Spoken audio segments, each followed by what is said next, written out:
Olá, sejam muito bem-vindos ao canal Fé em Audiobook.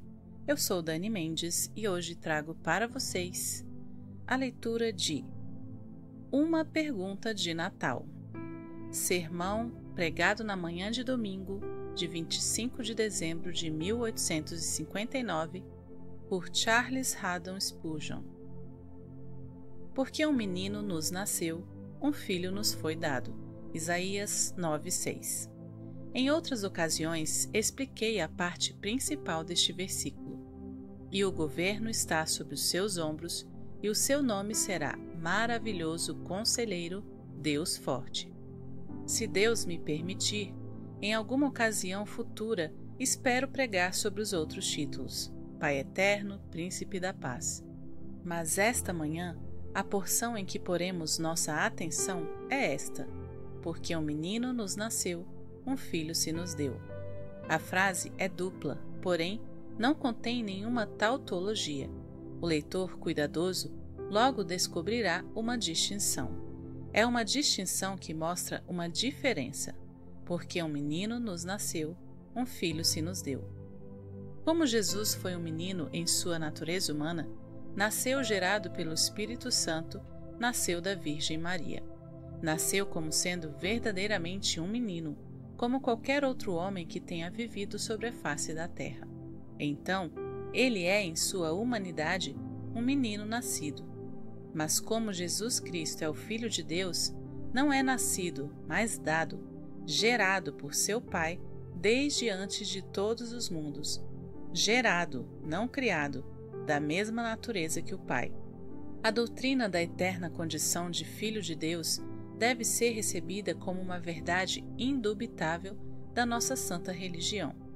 Porém, quanto a dar uma explicação para isso, nenhum homem deveria se aventurar a fazê-lo, pois permanece em meio às coisas profundas de Deus.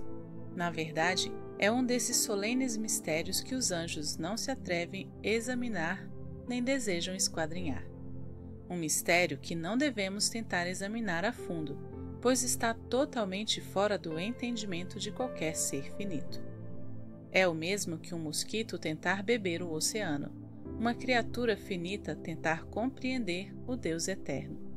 Um Deus que pudéssemos compreender não seria Deus. Se nós pudéssemos agarrá-lo, não poderia ser infinito. Se pudéssemos entendê-lo, então não seria divino. Portanto, eu digo que Jesus Cristo, como um filho, não nos é nascido, mas dado. Ele é uma dádiva que nos é concedida, porque Deus amou o mundo de tal maneira que enviou seu Filho unigênito ao mundo. Ele não nasceu neste mundo como Filho de Deus, mas foi enviado, ou foi dado, de tal forma que vocês podem perceber que a distinção é muito sugestiva e nos transmite verdade em grandes quantidades. Porque um menino nos nasceu, um filho se nos deu. Esta manhã, contudo, o principal objetivo do meu sermão, na verdade o único, é enfatizar a força dessas pequenas palavras, nos é. Porque vocês perceberão que aqui está concentrada toda a força da passagem, porque um menino nos nasceu, um filho se nos deu. As divisões do meu sermão são muito simples. Primeiro, é assim? Em segundo lugar, se é assim, o que acontece então? Em terceiro lugar, se não fosse assim, o que aconteceria então? Primeiro, em primeiro lugar, é assim? É verdade que um menino nos nasceu, um filho nos foi dado? É um fato que uma criança nasceu. Não apresento nenhum argumento sobre isso. Recebemo-lo como um fato, mais plenamente estabelecido que qualquer outro fato da história, que o Filho de Deus se fez homem, nasceu em Belém, foi envolvido em panos e deitado em uma manjedoura. É um fato também que um filho é dado. Não temos nenhuma pergunta a respeito. O infiel poderá contestar, mas nós que professamos ser crentes nas Escrituras, recebemos como uma verdade inegável que Deus deu seu Filho unigênito para ser o Salvador dos homens. Mas o que se pode questionar é: Este menino nasceu para nós? Foi dado para nós? Este é o tema de ávida investigação. Temos nós um interesse pessoal no menino que nasceu em Belém? Sabemos que ele é nosso Salvador? Tem trazido boas novas para nós? Sabemos que nos pertence e que nós lhe pertencemos? Eu afirmo que este é um tema de grave e solene investigação. É um fato muito evidente que os melhores homens são, às vezes, perturbados por perguntas com relação ao seu próprio interesse em Cristo, enquanto que os homens que nunca sentem nenhuma perturbação acerca do assunto são, com frequência, enganadores presunçosos que não têm parte no assunto. Com frequência, observei que algumas das pessoas sobre as quais me senti muito seguro foram precisamente pessoas que não tinham a menor segurança sobre elas mesmas. Isso me recorda a história de um homem piedoso chamado Simon Brown, um ministro em tempos antigos, na cidade de Londres. Seu coração se entristeceu tanto, seu espírito se deprimiu tanto, que no fim concebeu a ideia que sua alma havia deixado de existir. Era totalmente em vão falar a esse bom homem, pois não podia ser persuadido de que tinha uma alma. Mas todo o tempo estava pregando e trabalhando.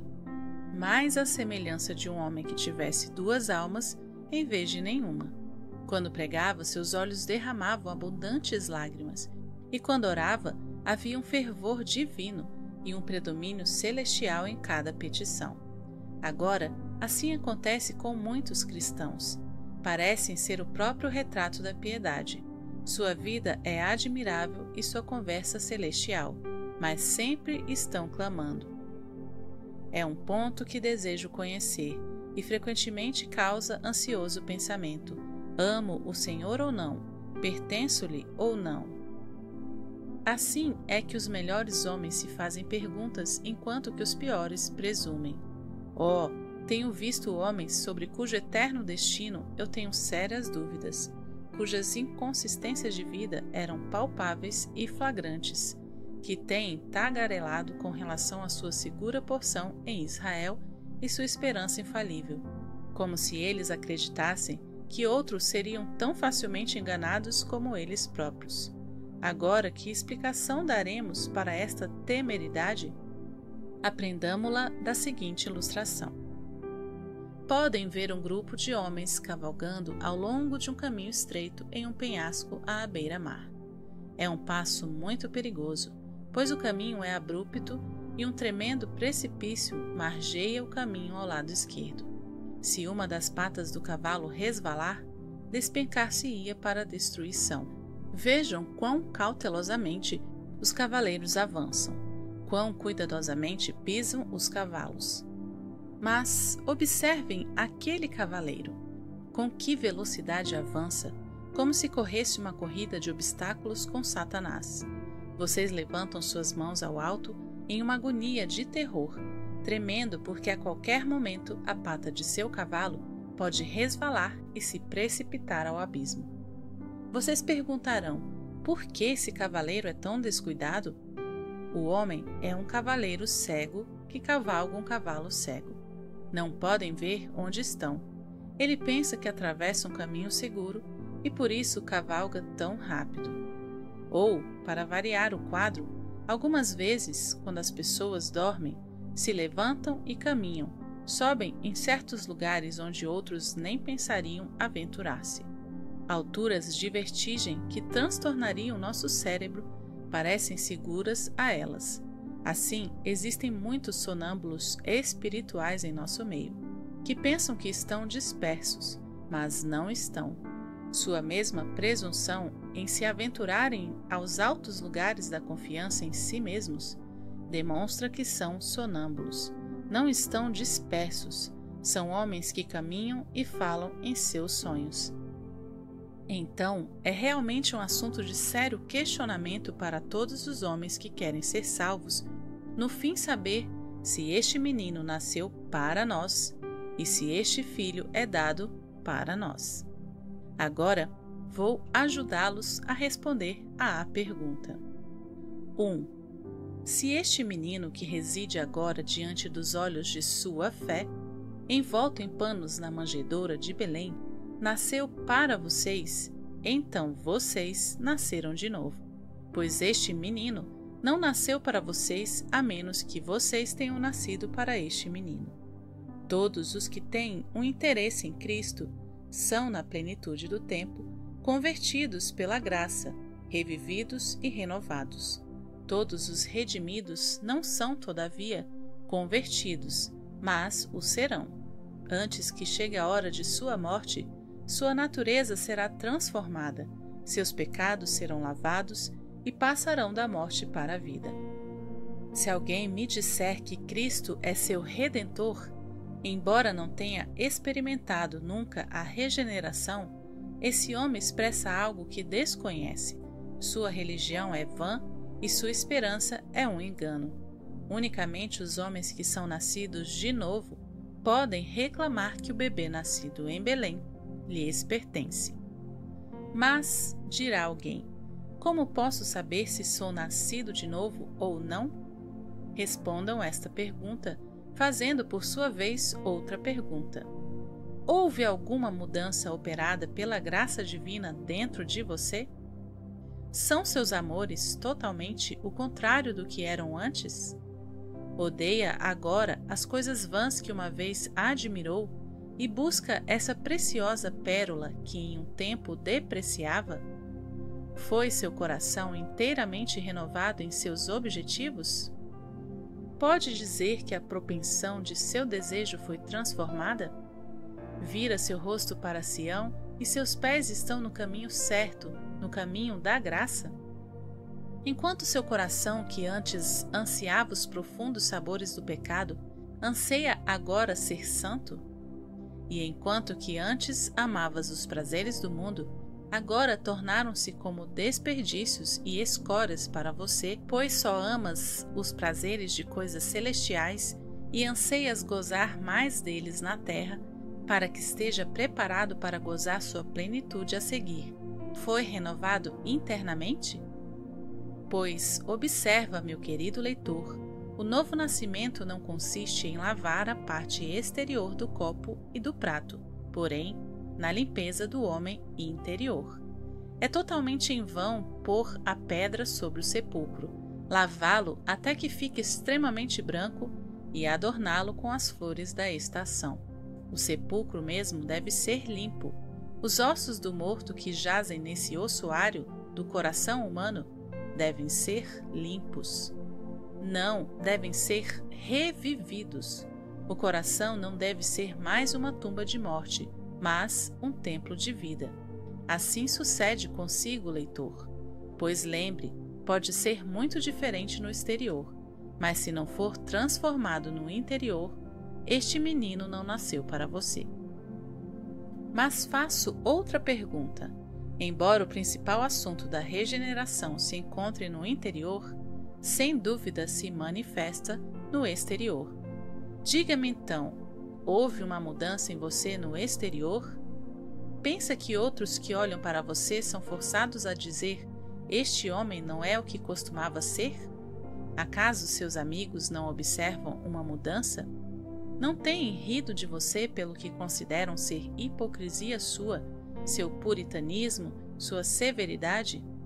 Acredita agora que se um anjo o seguisse em sua vida secreta e seguisse sua pista até seu aposento e o visse de joelhos, detectaria algo em você que nunca teria podido ver antes?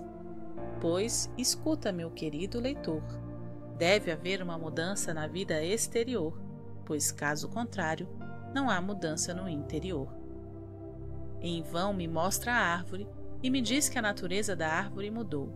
Se vejo que está produzindo uvas silvestres, é ainda um vinhedo silvestre, e se o comparo com as maçãs de Sodoma e as uvas de Gomorra, é uma árvore maldita e condenada, independentemente de sua experiência imaginária.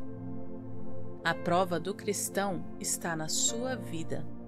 Para outras pessoas, a prova de nossa conversão não é o que sentimos, mas o que fazemos. Para você mesmo, seus sentimentos poderão ser uma evidência suficiente, Mas, para o ministro e para as outras pessoas que o julgam, o caminhar exterior é o guia principal. Agora, permitam-me observar que a vida exterior de um homem pode ser muito semelhante à de um cristão. Contudo, pode ser que não haja nenhuma religião nele. Vocês já viram alguma vez 2 menestréis na rua com espadas pretendendo lutar entre si? Vejam como cortam e cerceiam e se atacam mutuamente, até se chega a temer que logo se cometa um assassinato. Dão a impressão que estão fazendo a sério, e você chega a pensar em chamar a polícia para que os separe. Veja com que violência um lança tremendo golpe na cabeça do outro, que seu camarada o evita com destreza, protegendo-se oportunamente.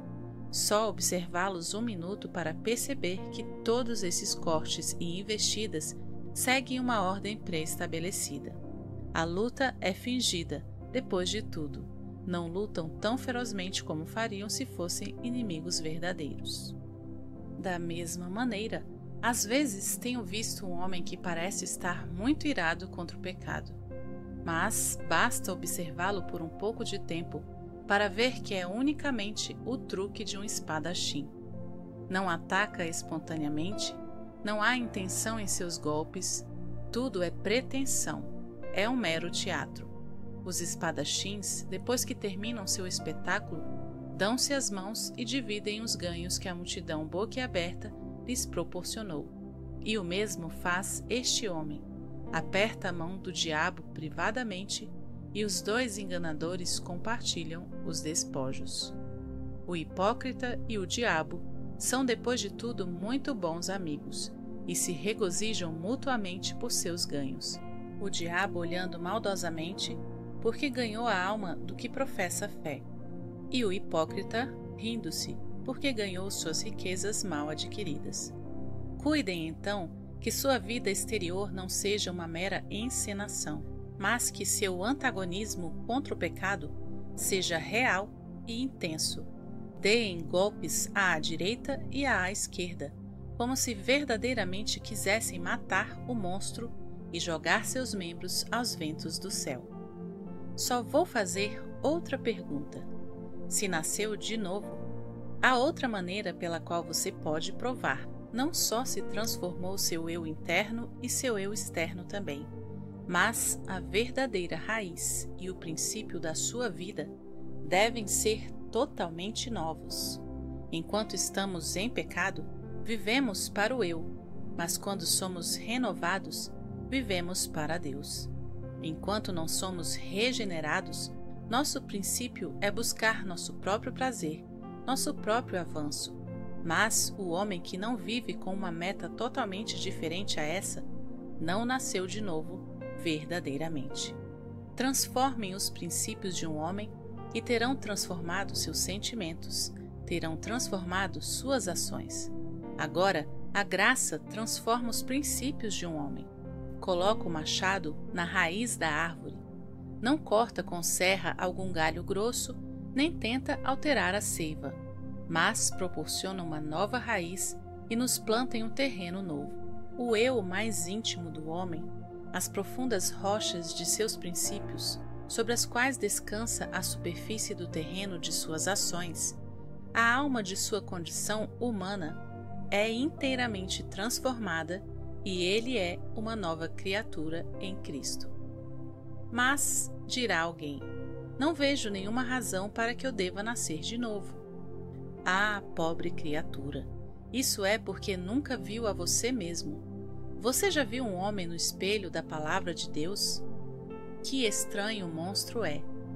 Sabe que um homem por natureza tem seu coração onde seus pés devam estar, a saber, seu coração está sobre a terra, enquanto deveria estar pisando com seus pés. É um mistério mais estranho ainda, que seus calcanhares estão onde seu coração deveria estar. A saber, ele está dando coices contra o Deus do céu, quando deveria estar pondo seus afetos nas coisas do alto. O homem, por natureza, quando vê mais claro, unicamente olha para baixo. Pode ver unicamente o que está por baixo dele, não pode ver as coisas que estão acima. É estranho dizer, mas a luz do sol do céu o cega. Ele não busca a luz do sol. Ele pede a sua luz na escuridão. A terra é para ele seu céu. Vê sol em charcos de lodo e estrelas em sua imundície. Ele é de fato um homem transtornado. A queda arruinou nossa natureza de tal maneira que a coisa mais monstruosa sobre a face da terra é um homem caído. Os povos antigos costumavam pintar grifos míticos, dragões, quimeras e todo tipo de horríveis coisas. Mas se uma mão hábil pudesse pintar o homem com precisão, nenhum de nós veria o quadro, pois é um espetáculo que ninguém viu, exceto os condenados ao inferno. Esta é uma parte da sua dor intolerável. Estão forçados a olharem sempre a si mesmos. Agora, então, não veem que devem nascer de novo, e a menos que nasçam de novo, esse menino não nasceu para vocês. 2. Mas eu sigo adiante. Se este menino nasceu para você, você é uma criança, e surge a pergunta: você o é? O homem cresce naturalmente, desde a infância até a idade adulta. Na graça, os homens crescem da maturidade até a infância.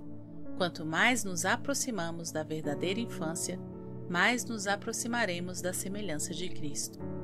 Pois, acaso não foi Cristo chamado um menino, inclusive depois que ascendeu ao céu?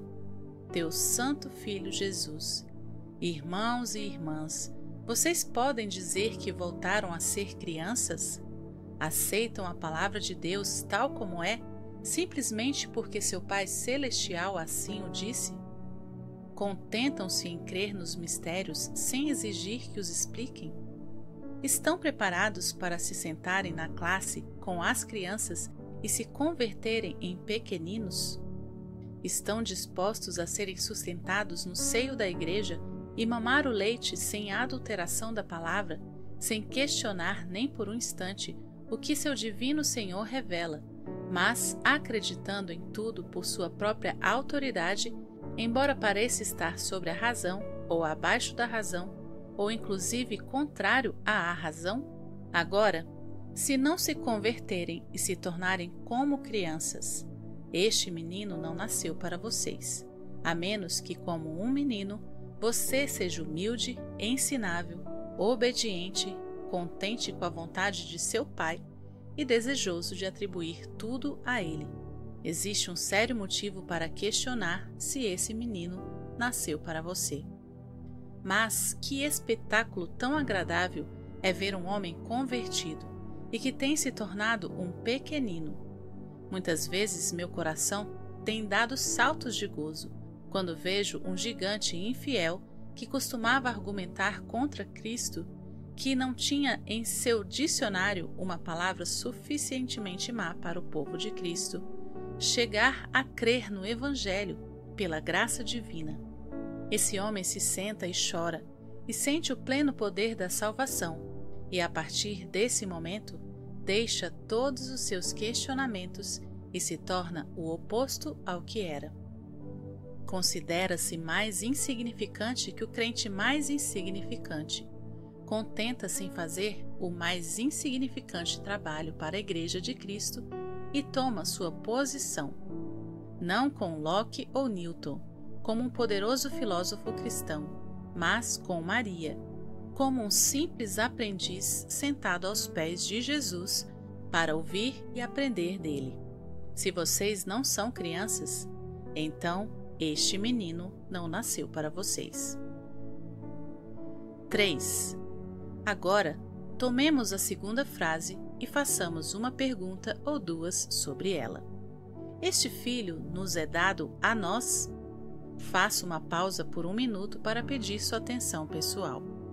Estou tratando de pregar de tal maneira que os conduza a se questionarem. Rogo-lhes que nenhum de vocês se exima do teste, mas que cada um se pergunte: é certo que um filho me foi dado? Agora, se este filho lhe foi dado, você mesmo é um filho. mas a todos os que o receberam, aos que creem em seu nome, deu-lhes o poder de serem feitos filhos de Deus. Cristo se fez homem para que em tudo fosse semelhante a seus irmãos. O Filho de Deus não é meu para que o goze, o ame, me deleite nele, a menos que eu seja também um filho de Deus. Agora, querido leitor, tem um temor de Deus diante de você? Um temor filial, o temor que a criança sente de não afligir a seus pais? Diga-me, você tem um amor de filho para com Deus? Confia nele como seu pai, seu provedor e seu amigo? Tem em seu peito esse espírito de adoção pelo qual clamamos Abba, Pai? Ocorre-lhe às vezes que, estando de joelhos, pode dizer meu Pai e meu Deus. O Espírito mesmo dá testemunho ao seu espírito de que é nascido de Deus? E quando se dá esse testemunho, volta seu coração ao Pai e seu Deus em êxtase de deleite para agarrar-se a Ele, que faz tempo que se agarrou a você no pacto de seu amor, nos braços de sua graça eficaz? Agora, observe, meu querido leitor, se algumas vezes não goza do espírito de adoção, se não é um filho ou filha de Sião, então não se enganes, este filho não foi dado para você. 4. Então, para colocar de outra forma, se um filho nos é dado, então nós somos dados ao Filho. Agora, o que responde a esta nova pergunta? Você foi dado a Cristo? Sente que não há nada na terra para a qual viva, senão para glorificar a Ele?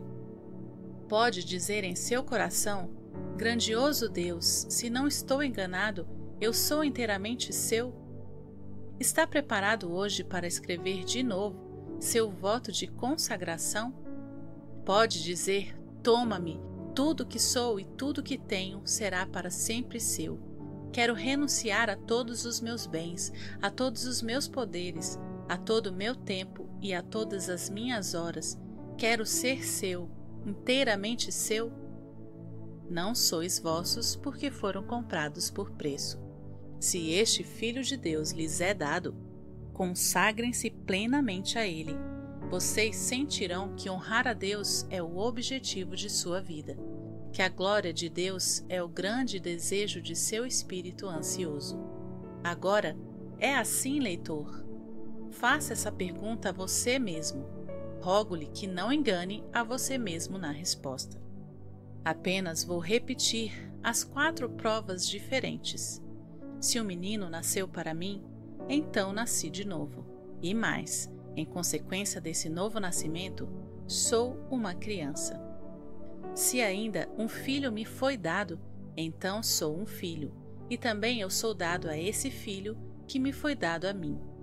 Eu tentei colocar essas provas na forma que o texto as sugere. Oro para que as levem para casa. Se não recordarem das palavras, contudo, recordem de investigar por vocês mesmos, para que possam ver, leitores, se podem dizer, o Filho foi dado para mim. Pois, em verdade, se Cristo não é meu Cristo, é de pouco valor para mim. Se não posso dizer que Ele me amou e se entregou por mim, de que me serve todo o mérito de sua justiça ou toda a plenitude de sua expiação?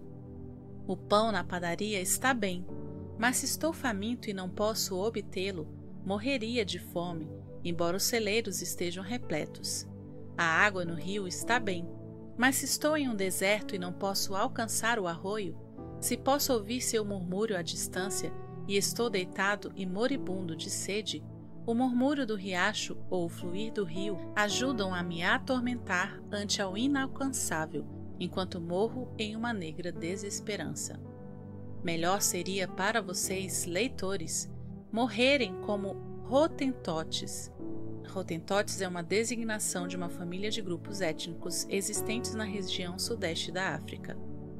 Ter descido às suas tumbas como habitantes de alguma terra tenebrosa, que viver onde o nome de Cristo é elogiado continuamente, onde sua glória é exaltada, e baixar às suas tumbas sem o interesse nele, sem a bênção de seu evangelho, sem ser lavados por seu sangue, sem haver sido cobertos por seu manto de justiça. Que Deus os ajude para que possam ser abençoados nele e possam cantar docemente, porque um menino nos nasceu, um filho nos foi dado. Segundo, isso leva ao meu segundo ponto, sobre o qual serei breve. É assim? Se é assim, o que acontece então? Se é assim, por que tenho dúvidas hoje? Por que meu espírito está fazendo perguntas? Por que não me dou conta do fato? Leitor, se o Filho lhe foi dado, como é que está perguntando hoje se é de Cristo ou não? Por que não procura firmar sua vocação e eleição? Por que se demora nas planícies da dúvida? Sobe às altas montanhas da confiança e não descanse nunca até que possa dizer sem medo de estar equivocado: eu sei que meu Redentor vive. Estou seguro que é poderoso para guardar meu depósito para aquele dia. Pode haver aqui um grande número de pessoas para quem é um assunto de incerteza saber se Cristo é delas ou não. Ó, meus queridos leitores, não se contentem a menos que saibam com certeza que Cristo é de vocês e que vocês são de Cristo. Suponham que leiam no periódico de amanhã. Embora a propósito se acreditam em tudo que leem ali, estariam provavelmente equivocados. Suponham que leiam uma notícia que uma pessoa rica lhes deixou uma imensa herança. Suponham que ao ler lhes pareceu muito claro que a pessoa mencionada era um familiar seu e que é muito provável que seja verdade. É possível que convocassem para o dia seguinte uma reunião familiar na qual esperam o irmão João e a irmã Maria e os seus pequenos para cear juntos. Mas, me pergunto, se não se moveriam da cabeceira da mesa para ir e verificar se o fato é verdadeiramente assim. Oh, diriam, estou seguro que desfrutaria muito mais minha ceia de Natal se estivesse bem seguro acerca disso. E se não fossem, todo dia estariam na ponta dos pés pela expectativa. Estariam, por assim dizer, sentados sobre alfinetes e agulhas até que comprovassem que era assim. Agora, há uma proclamação que tem sido anunciada e é verdadeira também, que Jesus Cristo veio ao mundo para salvar os pecadores. A pergunta para vocês é se ele os salvou e se vocês têm um interesse nele. Suplico-lhes que não deem descanso a seus olhos, não deixem que suas pálpebras adormeçam até que tenham lido seu título de propriedade livre de avaliação para mansões no céu. Como, homem? Será seu destino eterno um assunto de incerteza para você? Como? Estão o céu e o inferno envolvidos nesse assunto e você vai descansar até que saiba qual dos dois será sua porção eterna? Está contente enquanto a pergunta é se Deus o ama ou se ele está irado contigo? Pode estar tranquilo enquanto permanece na dúvida quanto a se está condenado no pecado ou justificado pela fé em Cristo Jesus? Levanta-te, homem, suplico-te pelo Deus vivo e pela própria segurança da tua alma. Levanta-te e lê os registros, investiga e vê, e prova-te e examina-te para ver se é assim ou não. Pois se é assim, por que não havíamos de sabê-lo? Se o filho me foi dado, por que não haveria de estar seguro?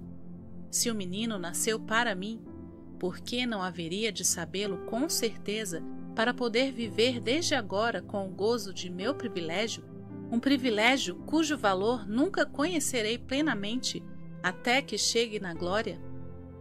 Também, se é assim, temos outra pergunta. Por que está triste? Estou vendo rostos neste momento que parecem ser o reverso exato do decaimento, mas talvez o sorriso esconda um coração doído. Irmão e irmã, por que estamos tristes esta manhã? Se um menino nos nasceu, se um filho nos foi dado?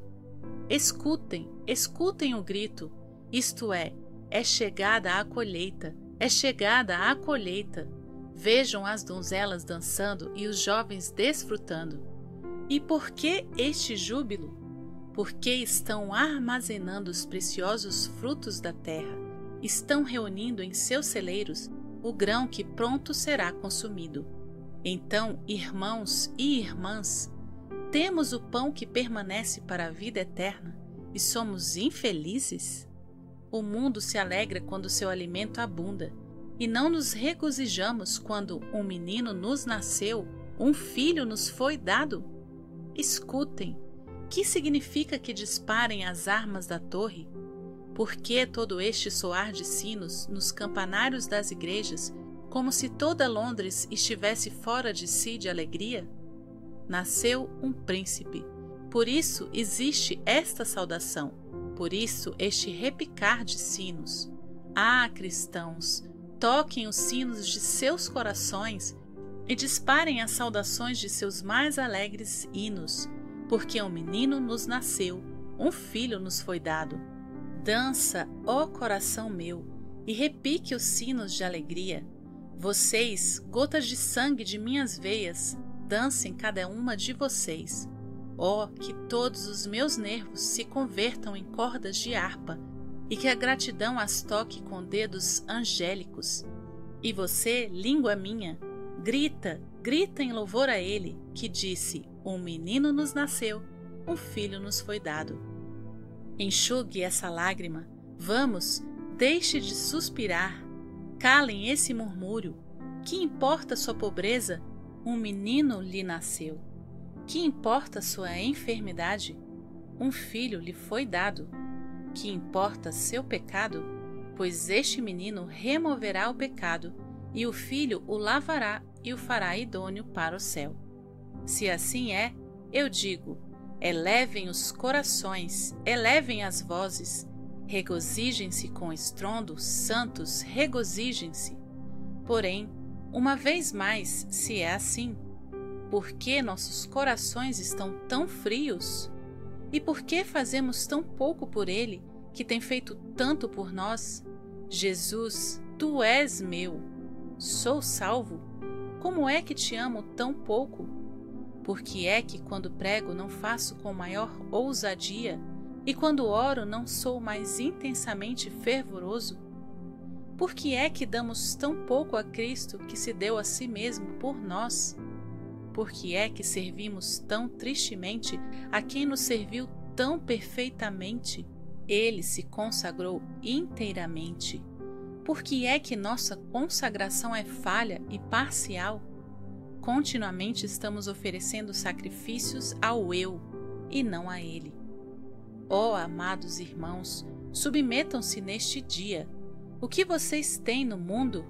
Ó, dirá alguém, eu não tenho nada, eu sou pobre e não tenho 1 centavo e tampouco tenho um teto. Entreguem-se a Cristo. Vocês ouviram a história dos discípulos de um filósofo grego. Em um determinado dia, era o costume dar um presente ao filósofo. Um veio e lhe deu ouro. Outro não pôde trazer-lhe ouro, mas lhe trouxe prata. Um lhe trouxe um manto e outro alguns alimentos. Mas um deles veio e disse: Ó Solon, eu sou pobre, não tenho nada para dar-te. Contudo, dar-te-ei algo melhor do que te deram antes. Dou-me a ti. Agora, se vocês têm ouro e prata, se têm algum destes bens do mundo, deem em sua medida a Cristo. Mas, sobretudo, entreguem-se a vocês mesmos a Ele, e que seu clamor a partir deste dia seja: não te amo, meu muito amado Senhor? Ó, esquadrinha meu coração e vê, e derruba cada ídolo maldito que se atreva a ser teu rival. Não te amo com toda a minha alma? Então não permitas nenhum outro amor. Que morra meu coração a todo outro gozo. Só Jesus deve estar ali. Terceiro. Bem, estou quase concluindo, mas prestem sua solene, muito solene atenção enquanto abordo meu último ponto. Se não é assim, então como será? Querido leitor, Não posso dizer onde está, mas onde quer que esteja neste salão, os olhos do meu coração o estão buscando, e quando o acharem, vão chorar por você. Ah, miserável, desventurado, sem uma esperança, sem Cristo, sem Deus. Para você não há alegria natalina. Para você não nasceu um menino. Para você nenhum filho foi dado. Triste é a história dos pobres homens e mulheres que caíram mortos em nossas ruas semana passada por causa da fome cruel e do frio cortante. Mas muito mais digna de lástima é sua porção. Muito mais terrível será sua condição no dia em que gritarão pedindo uma gota de água para refrescar a língua ardente, e lhe será negada. Quando buscarão a morte fria e horrenda, e a buscarão como se busca um amigo, mas não a encontrarão. Pois o fogo do inferno não os consumirá, nem seus terrores devorá-los-ão. Desejarão morrer, porém permanecerão na morte eterna, morrendo cada hora, sem receber jamais a tão ansiada bênção da morte. Que lhe direi no dia de hoje? Ó Senhor, ajude-me a dizer uma palavra oportuna agora. Suplico-lhe, meu querido leitor, se Cristo não é seu hoje, que o Espírito de Deus o ajude a fazer o que eu o ordeno a fazer. Em primeiro lugar, confesse seus pecados, não ao meu ouvido, nem ao ouvido de nenhum homem vivente. Vá para o seu quarto e confesse que é vil. Diga ao Senhor que você é um infame desventurado, sem sua graça soberana. Mas não pense que há algum mérito na confissão. Não há nenhum. Toda a sua confissão não pode merecer o perdão, embora Deus tenha prometido perdoar o homem que confessa seu pecado e o abandona. Imaginem que um credor tem um devedor que lhe deve 1.000 libras esterlinas. Vai visitá-lo e lhe diz: exijo o meu dinheiro. Mas, responde o outro, eu não lhe devo nada. Esse devedor seria arrastado e jogado na prisão. Contudo, seu credor lhe diz: quero tratar misericordiosamente consigo. Faça uma confissão franca e eu perdoarei toda a sua dívida. Bem, responde o homem, eu em verdade reconheço que lhe devo 200 libras esterlinas. Não, diz o credor, isso não serve de nada.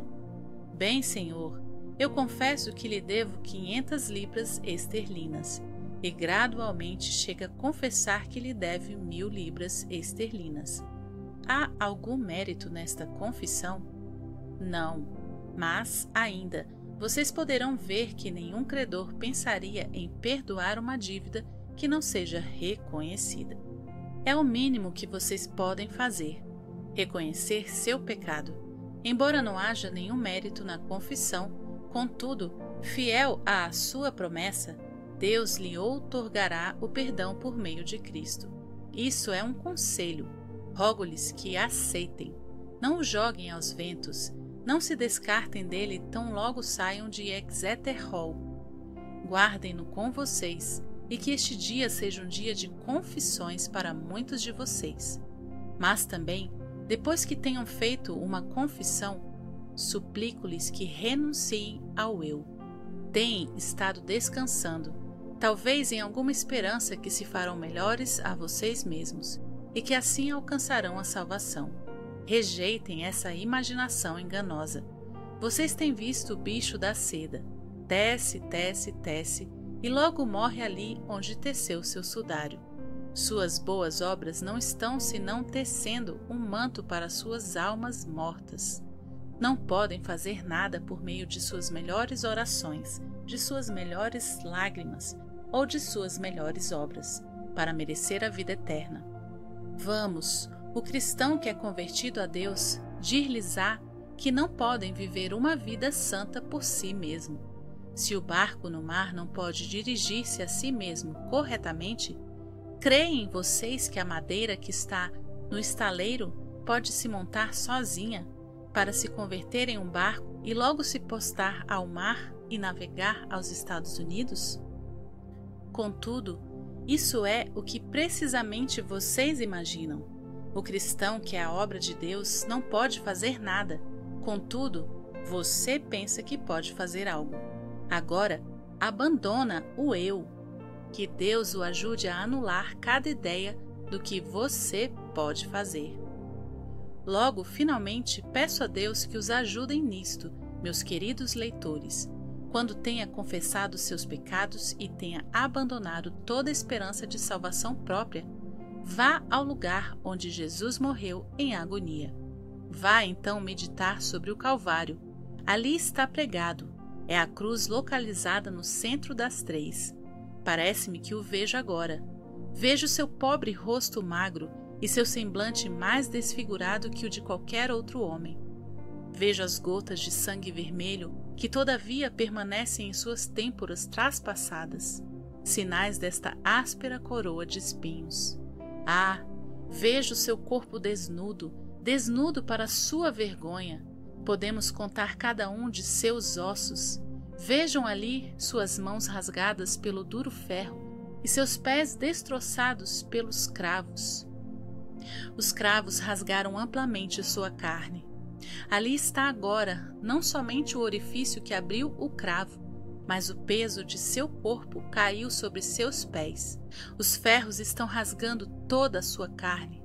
Agora, o peso de seu corpo pende de seus braços. Os cravos que estão ali estão dilacerando seus delicados nervos. Escutem, a terra está sobressaltada. Ele clama: Eli, Eli, lama sabactani.